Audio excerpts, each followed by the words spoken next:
Good evening, and welcome to a late-ish edition of the Houston Roundball Review presents Let's Talk Houston Rockets. I am KG Kris Gardner, owner of the Houston Roundball Review since 1994. Local name, Global Perspective. Show starting later than I had planned initially. Stuff happens, got to roll with it. The HBCU show had some things we had to deal with, went long. But here we are. Going to talk some Rockets. Little bit different. X-Ray, how you doing? Going to get right into it. Kelly Eco and Eric Corrine. Eric, hope I'm pronouncing your last name correctly. Did a combo article. Eric is the beat writer for the Raptors for The Athletic. And Kelly, of course, is the beat writer for the Rockets for The Athletic. So we are going to just talk about it here.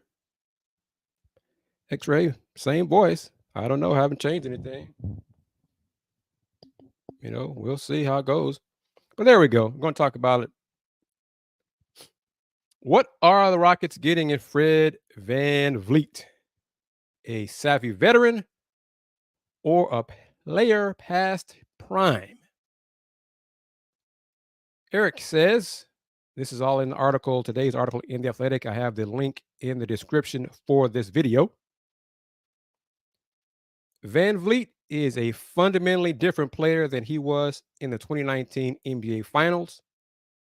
First, let's remember he was all but played off the floor by the bigger 76ers 2 series before the finals. However, when he became a sixth starter, starting the second half of the finals games in the place of Danny Green to end the series, he was there to play off the ball, hit catch and shoot threes, and chase Steph Curry around. Since then, he has become a much more varied offensive player, extending his shooting range to well beyond the arc and getting more touches as the lead initiator in an offense.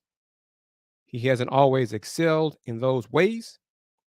Since the 2021-22 All-Star break, he has shot just 33.2% from three-point range.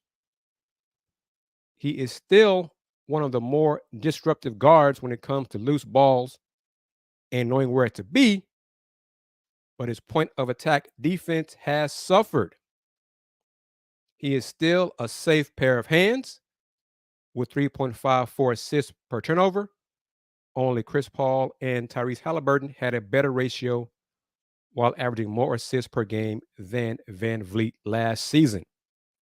With Houston looking to distribute some offensive reps to younger players, he should get more catch and shoot opportunities too. He is an awesome pro. However, if Rockets fans are expecting VanVleet to carry the offense late in games, he is not and has never truly been that guy. What say you to that, X-Ray? What do you think about that? Does that concern you? Does the 33.2% from three-point range concern you?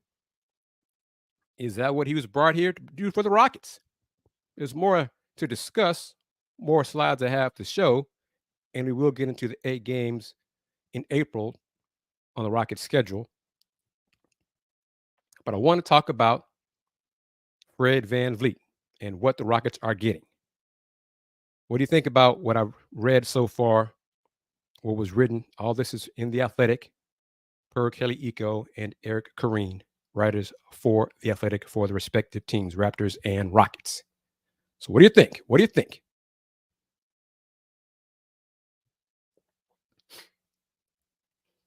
I was kind of surprised by that last statement. However, if Rocket fans are expecting VanVleet to carry the offense late in games, he is not and has never truly been that guy. All right. Onward.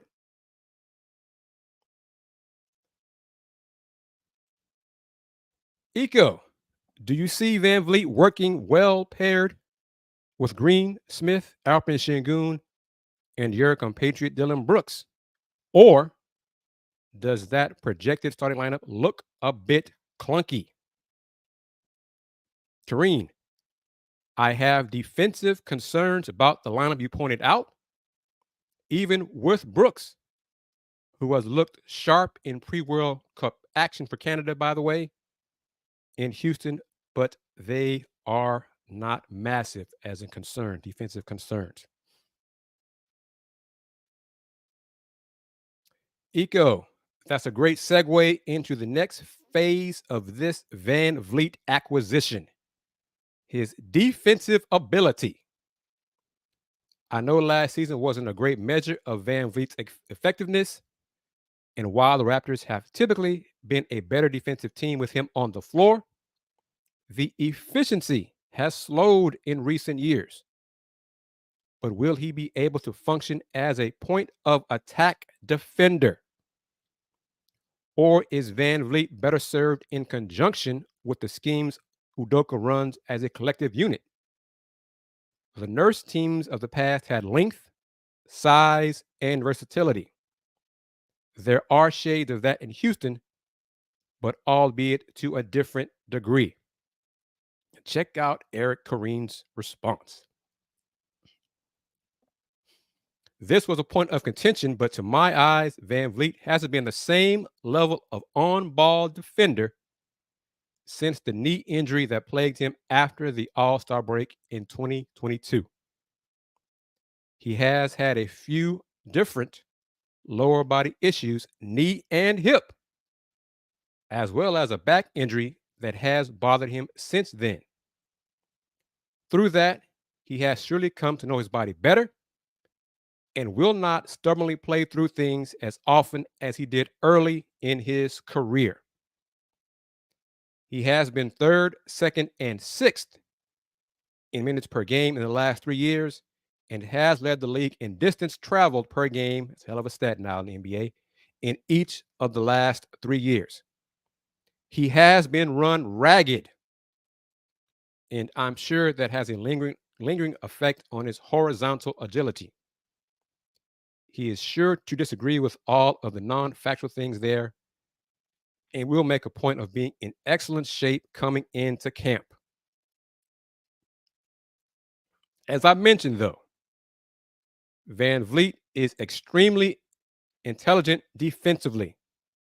He is not peak Kyle Lowry, as he can't hold up in the post as well as Lowry, which guard can, but he's not far off. He is one of the savviest players in the league when it comes to double teaming in the post. He generally knows who can help off, who he can help off of, and who he has to stay near. A center is more important than a guard for this, but he understands where his teammates are supposed to be too.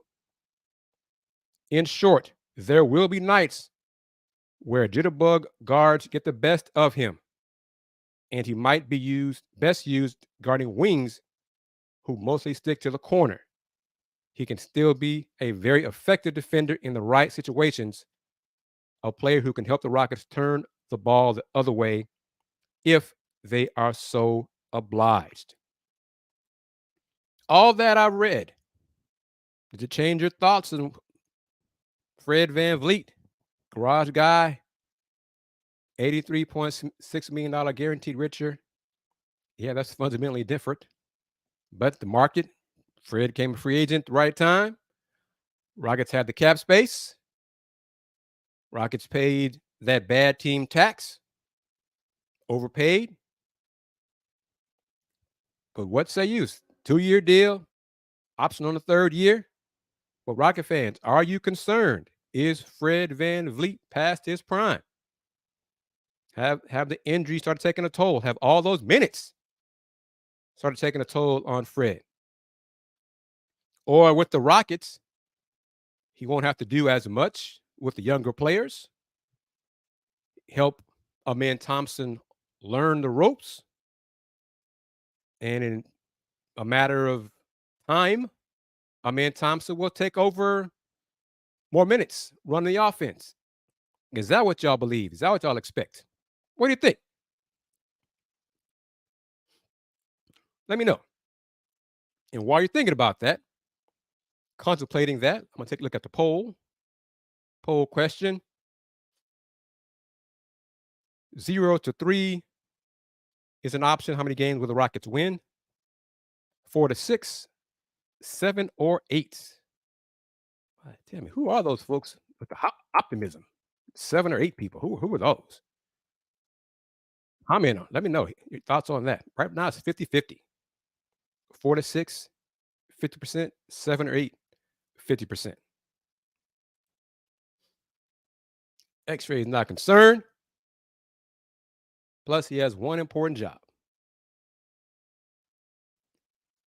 Oh, Steven says he wanted him in to start this year, but can't be met at the signing of VanVleet.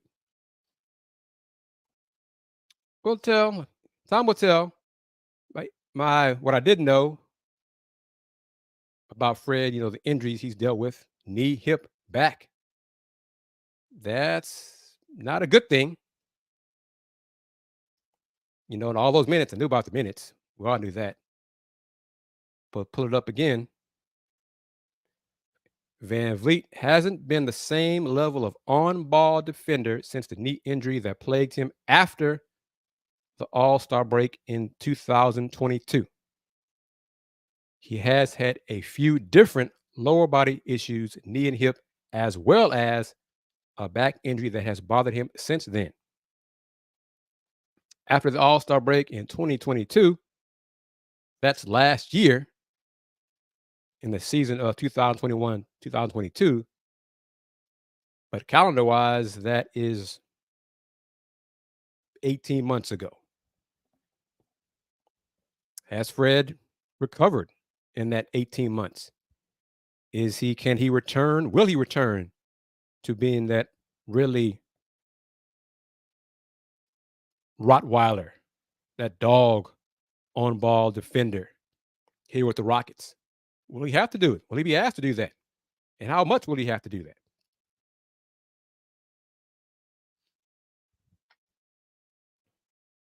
Garage Guys says, teaching these young players to play an offense scheme is important.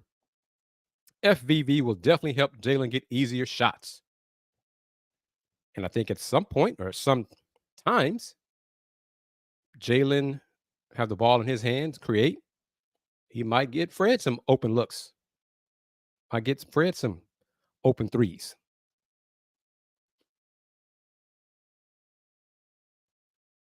Jabari, the folks on here are hoping, counting on, expecting Jabari to have a breakout season, his second year in the league. Does it matter how much money Fred is getting from the Rockets? Do you care? In the sense of all that money Fred is getting, what are you expecting from him with the Rockets? Are you expecting him to put up all-star numbers? Are you expecting him to be, heck, I don't know, all NBA, one of the 15 best players in the league? Are you expecting him to be a top 5 point guard? What are your expectations? Have they changed because of the big contract?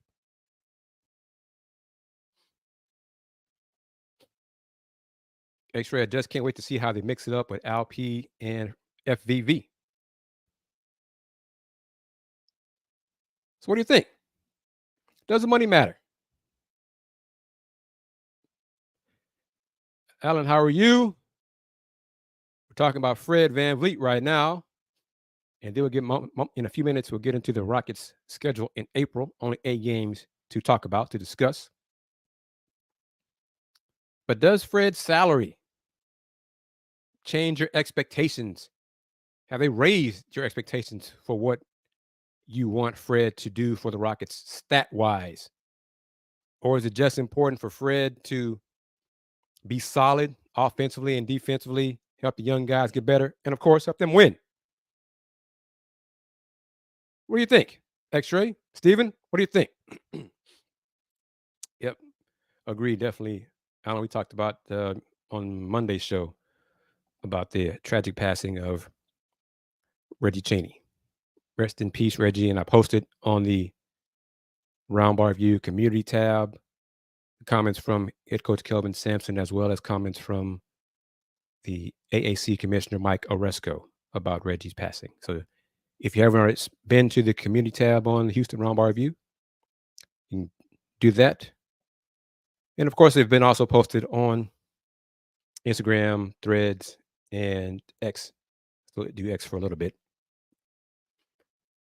But X-Ray, what do you think about this comment? Steven, what do you think about this comment? Fred is overrated. That contract is way too much. I'll go back to what I said a few minutes ago. It's not Fred's fault. He became a free agent at the right time.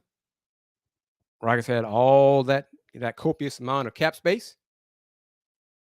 Made the decision to give it to him and not James Harden.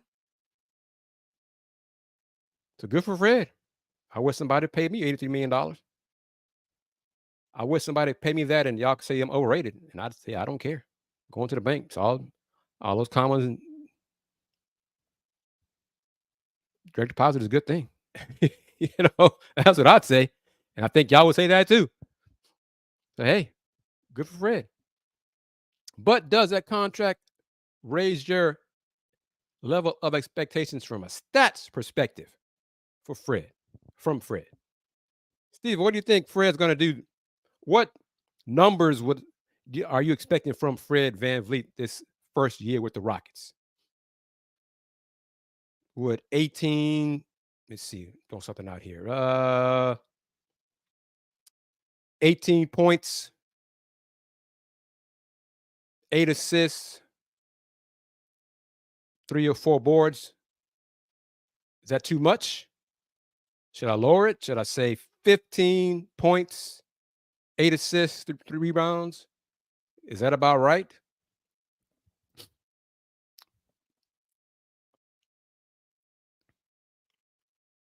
Fred not going to do that. Fred was definitely overpaid. Rockets had to spend the money regardless. Agreed, you had to get to that salary cap floor before the season started. Fred was one of the best free agent signings, which should tell you how dry this summer free agency was.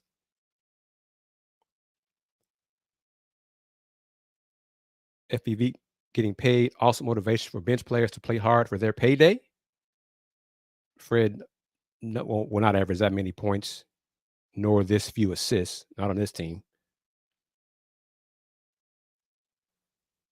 X-Ray, because there's no one else on the table that could come close to what James offered besides FVV. Fred needs to learn how to play defense. Steven says he thinks 15 points and 8 assists will be good. I think he can do that. Okay, to that. Shooting percentage. And I'm old school, so if y'all want to toss out effective field goal percentage or true shooting percentage or whatever, would you like to see Fred? Do you expect Fred to shoot better than 33% from 3? Is that a concern?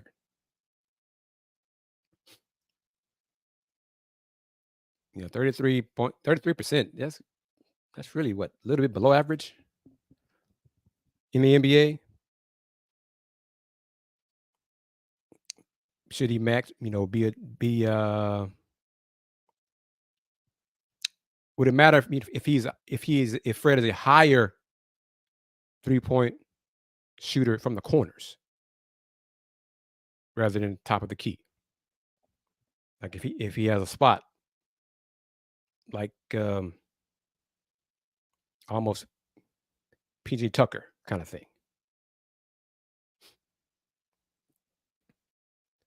But what do you think, X-Ray? 33%, 35, 36 for Fred this season with the Rockets?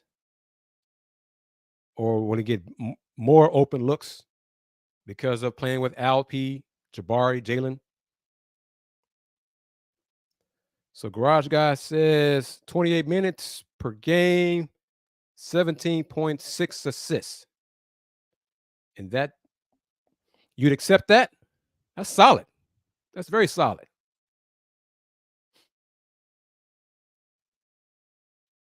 Because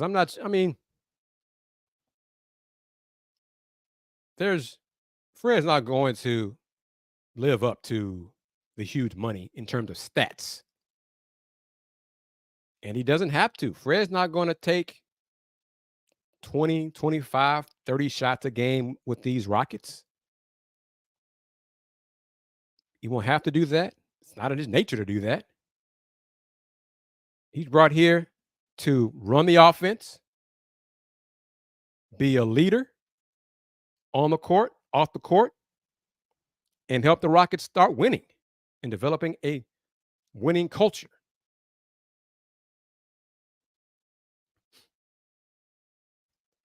For Fred's size, Steven hopes his three-point shot is consistent enough, and I know you mean consistently good. Can't be out here bricking threes. One thing Coach Udoka said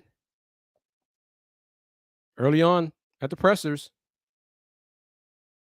the Rockets have to, and he wants the Rockets to improve their perimeter shooting. That's three-point shooting. So Fred's got to do that. He's part of that. X-Ray, that's why I'm excited about him and Alp, because Alp is an extra point guard, but of course, as a center.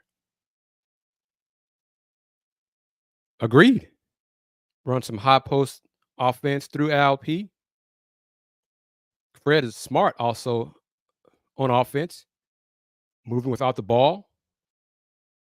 Most of y'all know, if you watch the shows, that I'm very big on players not standing still on offense, keeping the defense honest, moving with a purpose,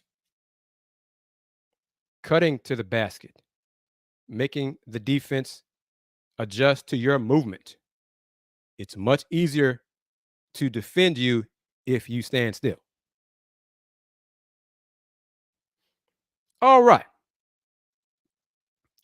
April. Let's look at it. 8 games. April 2nd, starting on the road at Minnesota. April 4th, home versus the Warriors. April 5th, home versus the Heat. April 7th at Dallas. April 9th, home versus Paolo and the Magic. April 11th, they end the season with 3 road games. The opponents at Utah, at Portland, and then the last day of the regular season, Sunday, April 14th, 2:30 tip-off. The windows, I think, will be the same as it was this past season. Well, with all the games either tipping off at noon Central or 2:30.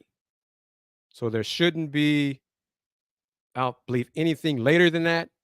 So no scoreboard watching, wondering, hey, a team looking at losing or things like that. So there we go. There you go. 8 games. Tran, we get it. You're consistent. You have no faith in the Rockets. It is noted. Steven says, I think if the Rockets use Şengün correctly, he can average 20 and 10 and 6. Damn, that'd be very, very impressive. And keep going, Steven, with the comments. I see your prediction for the month of April. In your opinion, how do you want the Rockets to use Şengün correctly to get that stat line? Steven's got Rockets 5-3 in April to close out the season. Well, I got him win that last game. Wow, got him in the season. Steven, you got him into the season on a 4-game winning streak. Orlando, Utah, Portland, and the Clippers. Wow. Oh, winning the last 3 on the road. That'd be impressive right there. Wow, okay. All right. But how, in your opinion, should the Rockets use LP to maximize, one more time, put it up there, of that stat line of 20 points, 10 boards, and 6 assists? That'd be a heck of a season. Heck, anybody.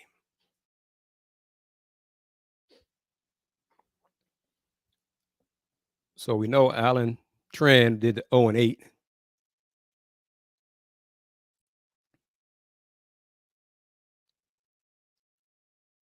So we don't have a lot of votes this evening. It's late night. So Tran's 1 vote is a tie with the 4-6, apparently. Or 2 people may have voted. Yeah, it could. Yeah, 2 folks in the 0 to 3 range.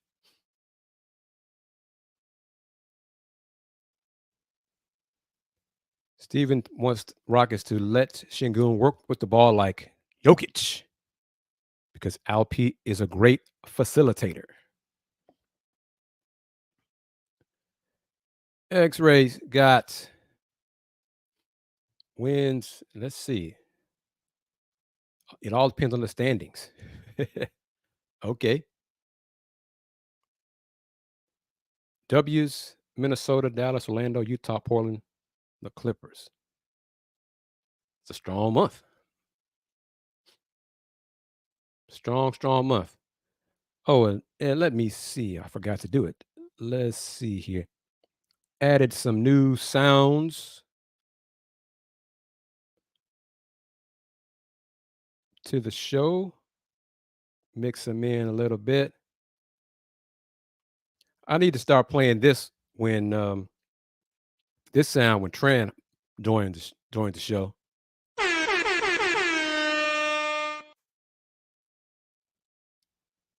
Just like wake up everybody.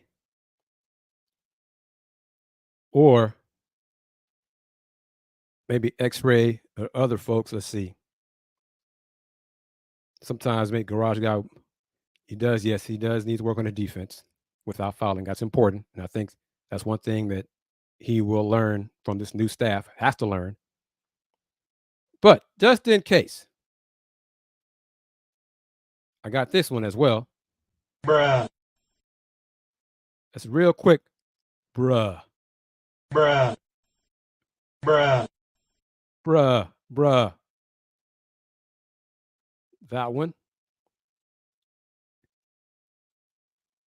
And had a good one. More, what am I trying to say? Well, I was making fun of James and Daryl Moore's bromance ending.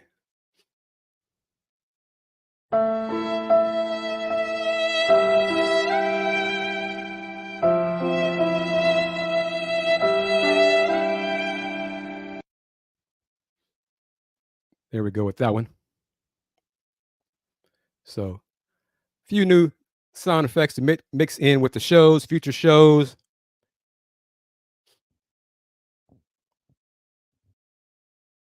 Okay, got someone on Facebook watching and said, accidentally watching. Welcome. Hey, no worries there. I'm glad you're watching. Accidentally. I wonder if that sound, I might have to do it myself, if that particular one is copyrighted. You can't handle the truth. I may have to do that myself.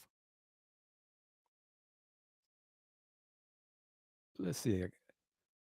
I don't know about y'all. Did anybody get this in H-Town? Were you the lucky ones to get this?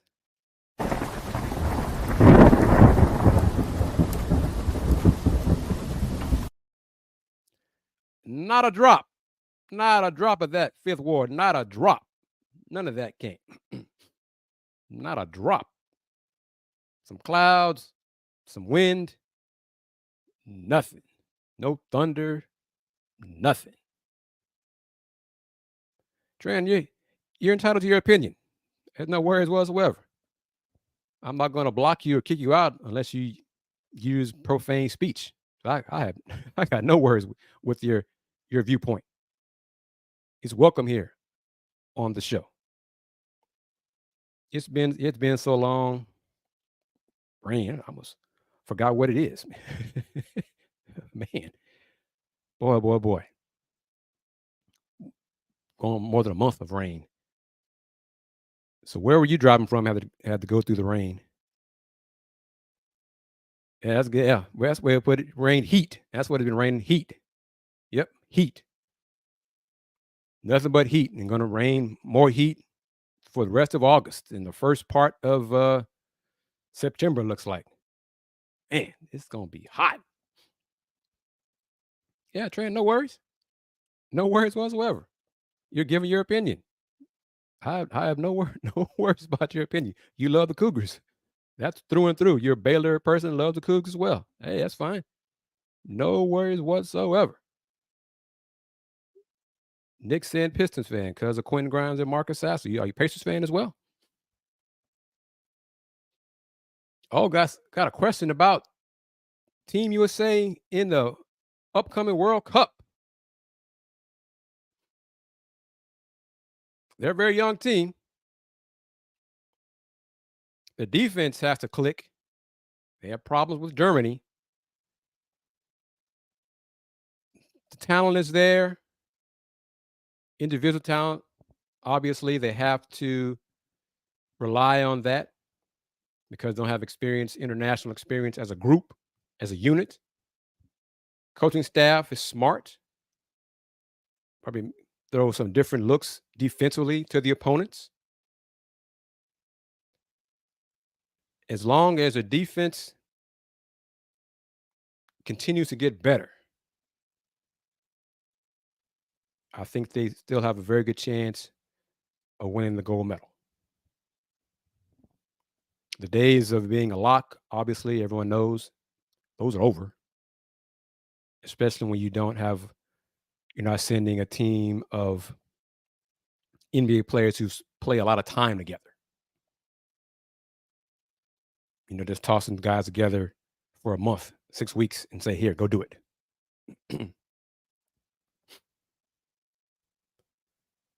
Yep. And Paulo, there's some good young players. Evan Mobley on that team. We'll see. Walker Kessler, he might be needed at some point for his shot blocking. It's a little different style. He's a physical young man. If Team USA defense is good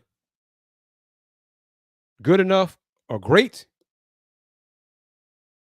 and their three-point shooting is good throughout, they'll win the gold. Got to be both. Got to have. I'm still, of the belief, need more pressure on the ball and just use everybody. Use all the players. It's it's sort of game, different rules, all that kind of things. But very, very, very, very few international opponents, can go 10, 11, 12 deep like USA can. Philippines arena is sold out. 55. Wow. Excellent. Excellent. And I don't even know when the games are. Let me see if I can pull it up real quick. Those are the games, USA games on FS1. Let's see if I can pull it up real quick. I'm trying to pull it up as I talk with the viewers here on this edition of Let's Talk Houston Rockets. And apparently got a viewer all the way from the Philippines chiming in. Houston Roundball View, local name, global perspective. Okay, let's see here. No. First game against New Zealand, August 26th, will be on ESPN2. Then at 7:40 Central Time, 7:40 a.m. Central Time. Then against Greece, August 28th, also 7:40 a.m. on ESPN. Looks like all of them are on ESPN2, the opening round. And then they play the country of Jordan's national team on August 30th at 3:40 in the morning, also on ESPN2. So round one for Group C is on ESPN2, 7:40 a.m. twice, and then 3:40 a.m.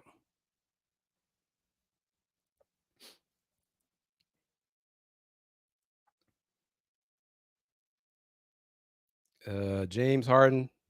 Let's talk about that real. The league fined James Harden $100,000 today for his comments about Daryl Morey. In the league's viewpoint, James was demanding a trade publicly.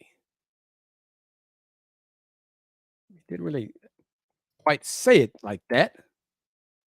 The NBA announced today that James Harden has been fined $100,000 by the NBA for public comments on August 14th and 17th, indicating that he would not perform the services called for under his player contract unless traded to another team. The league's investigation, which included an interview of Harden, confirmed that these comments referenced Harden's belief that the 76ers would not accommodate his request to be traded.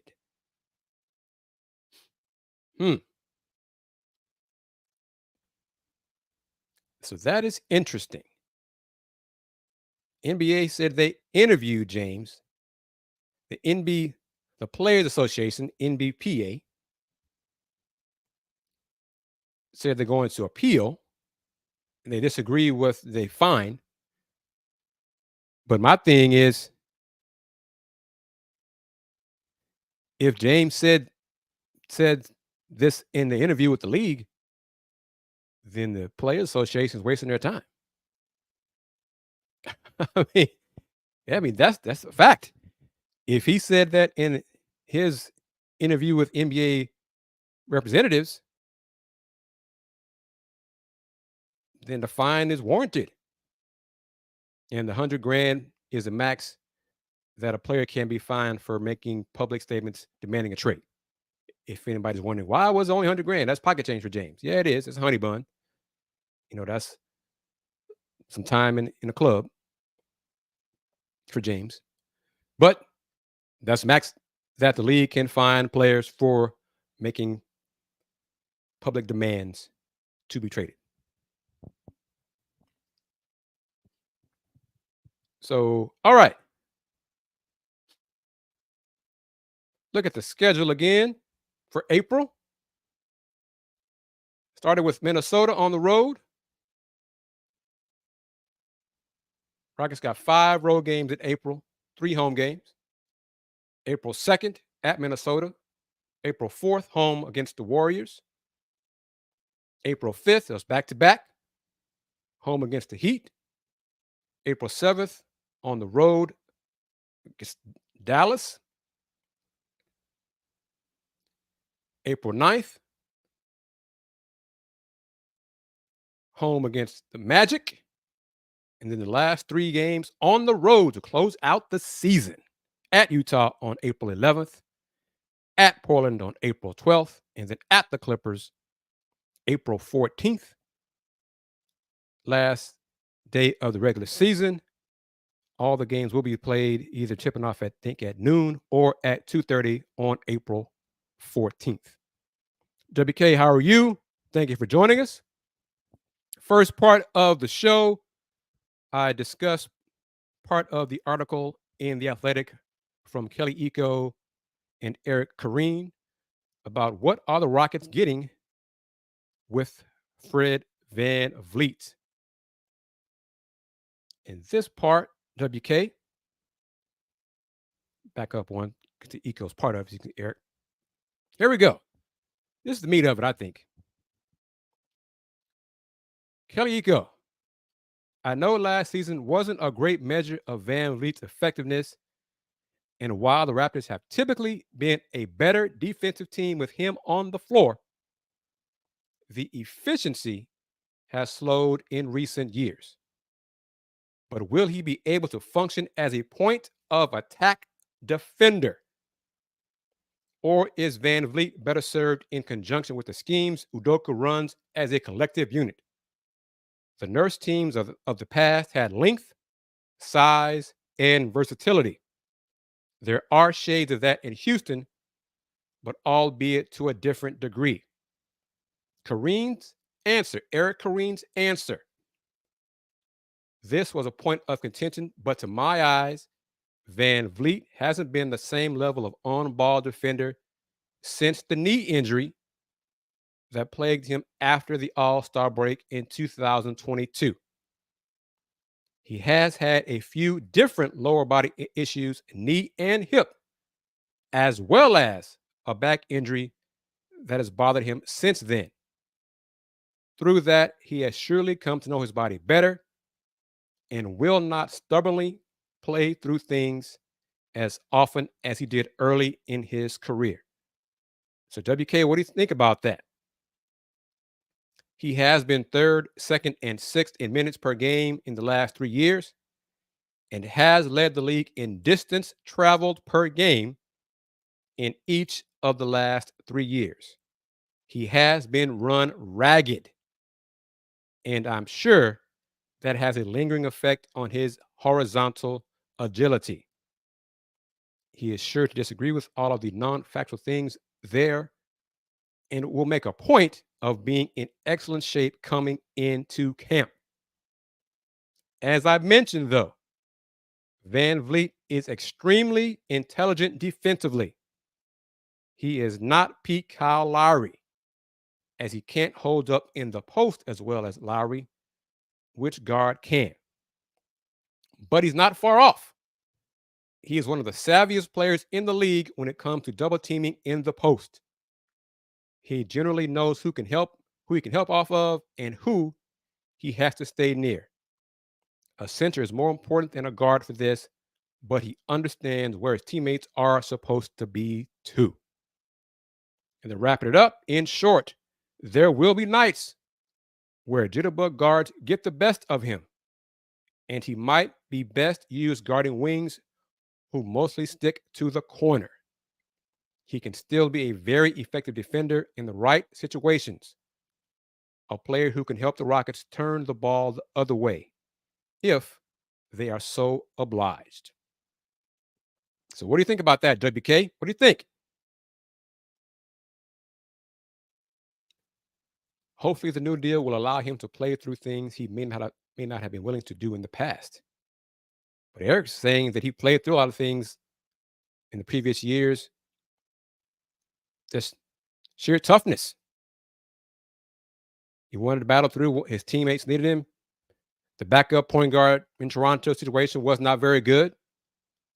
So Nick Nurse stuck with him, and Fred kept playing a lot of minutes. A lot of minutes. And WK, I asked the other family members earlier in the show what is your expectation stat line for Fred this season? Does the huge contract raise your expectations of Fred from a statistical point of view? Give me your stat line for Fred VanVleet this first season with the Rockets. Garage Guy says Dallas tanking, Rockets win. Think so? Well, if the Mavericks, well, Kyrie going to Kyrie, so I think at some point it's going to happen. Orlando tanking, Rockets win. Utah tanking, Rockets win. Portland tanking, Rockets win. Clippers, Kawhi hurt, Rockets win. Okay, so you're picking a lot of wins because of opponents tanking. I mean, April, that we all know that does happen. But Garage Guys, not really tanking. It's giving the younger players minutes on the floor and helping them get experience for their next season in the NBA. It's not really tanking.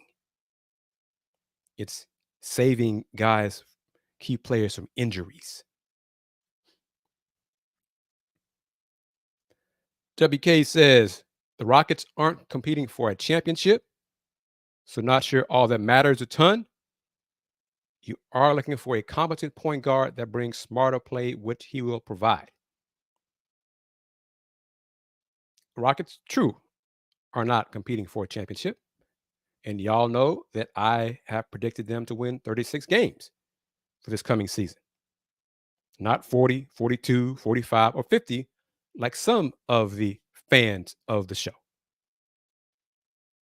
But that stat line is what I tossed out there, really.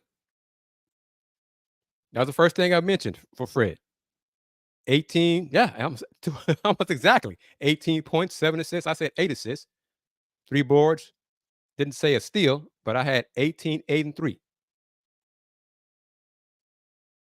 And the garage guy was similar to that. I think Steven said 15 and 7. Garage guy was in 28 minutes, roughly about that same stat line.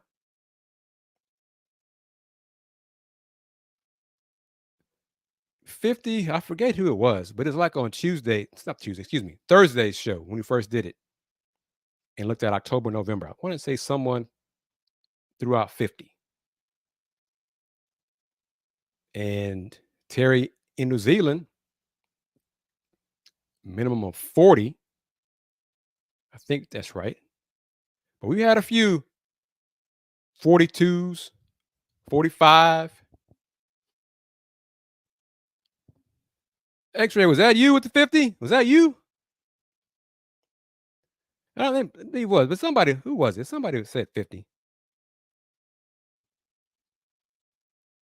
And Jamon, welcome, welcome, welcome. Thank you again for taking time. It's late. Later start than usual. Had to produce another show, and it went longer than we had planned. But you just got to keep rolling with it and keep on pressing forward. Jamon, 40 should be the goal. And Jamon, this is for Jamon and WK. Added a few new sound. No, this is one I wanted. This is one I wanted to play for the end of the James Harden, Daryl Morey bromance. This one. That's the one I wanted to play. That one.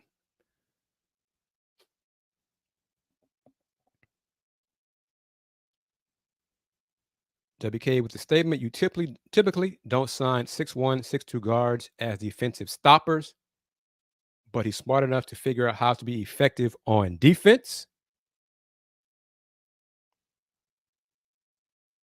Got this new sound effect. I'll get it right. Sound effect as well.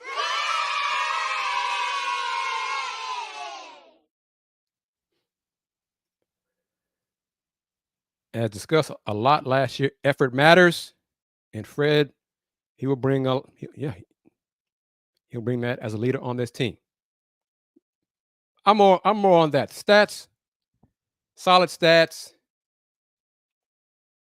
should be hopefully a better than average 3-point shooter rather than the 33% that he shot the last year and change in Toronto. But more importantly, be a leader on the court and in the locker room for the team, establish that winning culture, and he will help the Rockets improve the win total. That is why he was brought in. He's going to he got paid. Good for him. Was he overpaid? Yeah, probably. But none of us would give the money back. So, hey. Steven asked me, who do I think the Rockets' leading scorer is going to be? Jalen Green. Jalen Green. Yep. Jalen Green. Number right now, 24 a game. Yeah. About that. I'll say, 24. I'll say 24 a game. 24 game, 4 boards, 4 assists from Jalen Green. So if it's above that, then either he just took a huge leap, but more balance offensively for the team.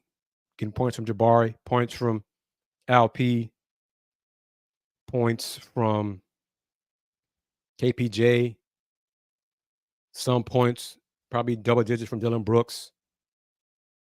But yeah, I say Jalen, about 24. 24 sounds about right.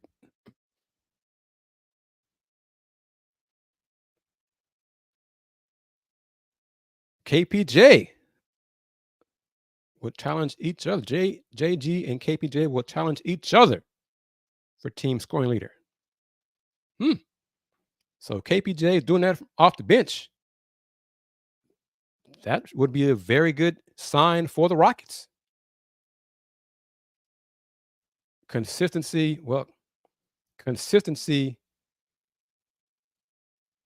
offensively and defensively will be the challenge for Jalen. He's improving. It's his 3rd year. He has to continue to improve. He's got to play well, game in, game out, regardless of the opponent. And that's one thing a lot too many young players, young teams struggle with. They get up, hype for the stars.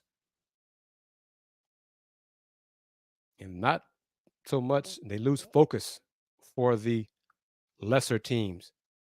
And I've made the point often the last 3 years, Rockets aren't good enough to take teams for granted. They're not good enough to disrespect opponents, to disrespect the game like that by half-stepping it, giving half-ass effort. They're not good enough for that. Those days are over. In terms of effort, they're going to compete, bring effort. Garage Guy says KPJ about to challenge his chair on the bench. We'll see. A lot of different players could make a big leap this year under Coach Udoka. Jalen,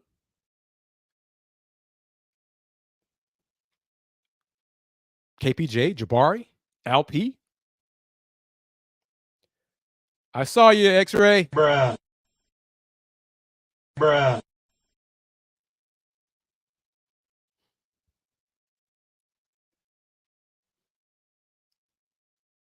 For once, I'd like our top draft pick to be in the Rookie of the Year conversation. A man won't play enough consistently for that. And on this team, he won't ask to do that. I mean, really, on this team, not a bad thing. I think it's a good sign that the Rockets have enough really good talent that it's not needed for him to have a huge impact. He'll still have a positive impact this season, but he's not going to be needed to score a lot of points and get a lot of assists or anything like that. He'll stuff the stat sheet, but it won't be double digits, points, rebounds, things like that. But Amir Thompson could average 8, 5, and 5 off the bench, something like that. That's darn good. So hey, no worries with that.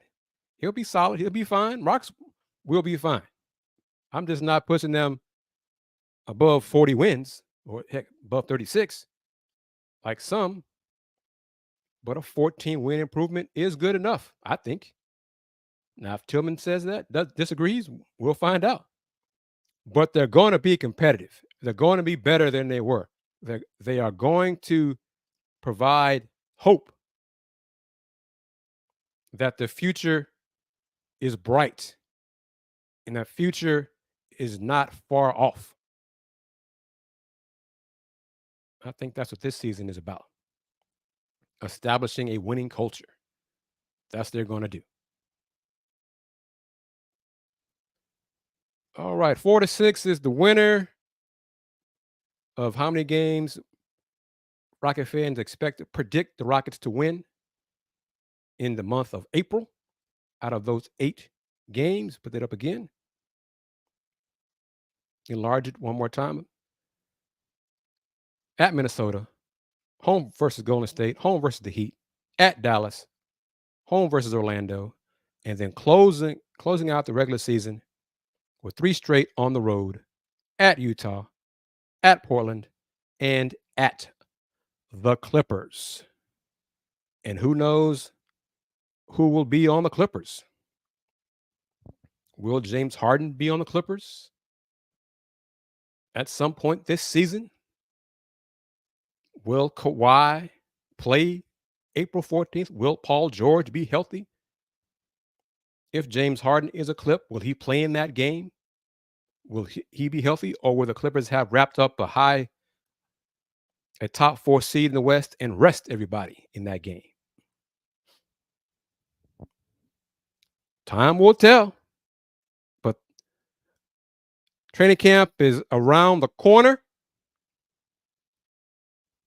The FIBA World Cup is a few days away. Starts on the 25th. Team USA's first game is the 26th.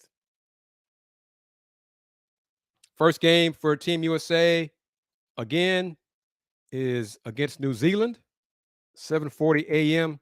Central Time on ESPN2. And then August 28th versus Greece, also at 7:40 a.m. Central Time and on ESPN2. And then closing out round 1 group play, August 30th against Jordan. Yes, Jordan. FIBA expanding the teams participating in the World Cup. Jordan, 3:40, August 30th. And that game is also on ESPN2. So there we go with that. Hopefully Amin gets about 18 minutes a game. That's what I'm expecting that between 18 and 20 per game for Amin Thompson. That'll be solid for him. He can learn, show glimpses of his bright future, make mistakes, learn from those mistakes, and get better as the season progresses.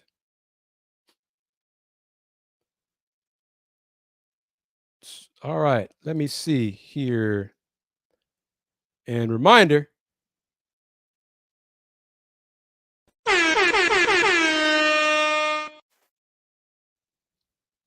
I like that sound effect right there.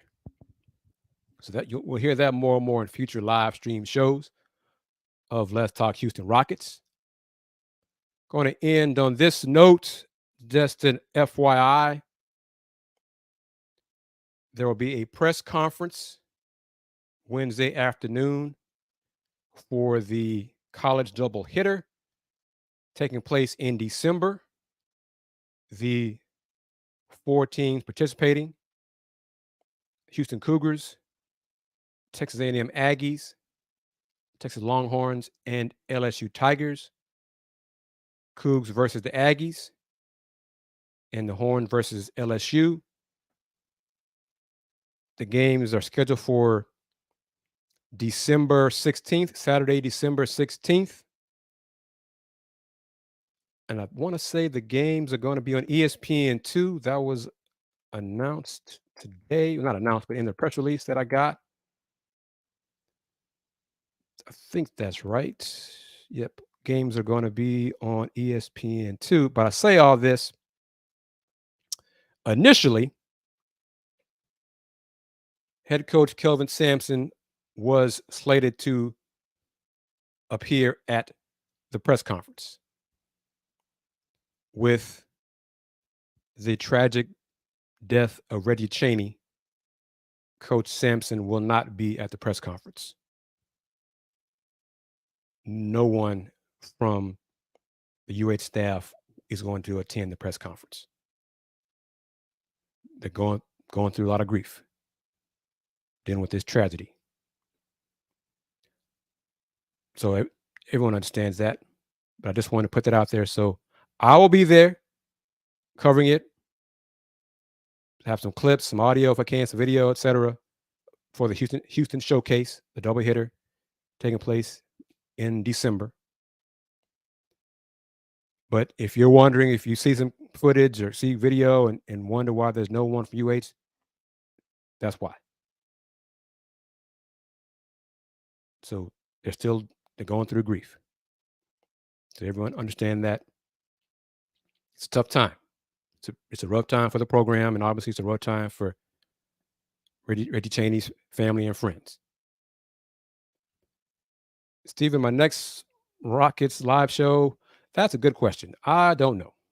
Maybe Saturday. I don't know. Got a meeting tomorrow evening, during the lunch break Thursday afternoon. May have something else Friday. So who knows? Got a few college coaches lined up for this Thursday on the lunch break. And even, some of that may change because of what happened Monday. So we're all dealing with this in our own way. So we're going to close it out, wrap it up there. But just, of course, subscribe to the Houston Roundball Review YouTube channel. Hit the like button. Hit that $sign on any of the videos. Make a contribution to the channel. Make a contribution to the Houston Roundball Review. Make a contribution to the Houston Roundball Review. So we're going to do that. And we'll see, most likely Saturday for a show, 7 o'clock. That's the hope, but it depends on how things go. And that's just being honest, because this week it's been different. A lot of stuff has happened these 2 days, and we're just dealing with it the best we can.